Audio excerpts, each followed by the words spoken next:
Hello! Welcome po sa ating vlog. Ayan, mag-start ulit ako mag-vlog. So, ayan, dito tayo sa bahay. Siyempre, magdidilig muna tayo ng halaman.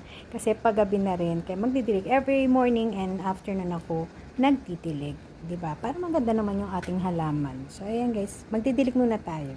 So, ayan guys, yan yung aming kalamansi.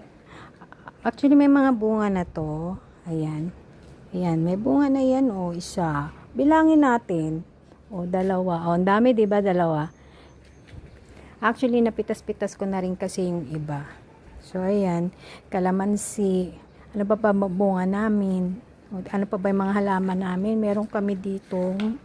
Ano bang tawag dito, guys? Dito sa ating halaman. Ito yung mga pantapal natin sa pag may kapag, pag masakit ng tiyan natin. Ayun, tuba.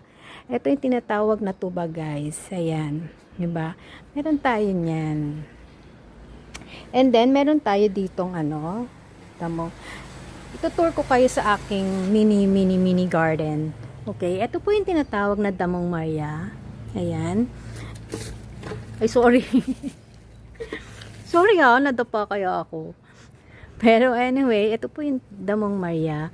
Iniinom po to, guys. Iniinom ko to. Nilalaga ko. So, ayan nila.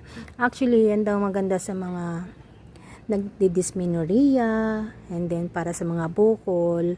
Ayan. Actually, nakabenta ako nito. Kasi nag-post lang ako sa market.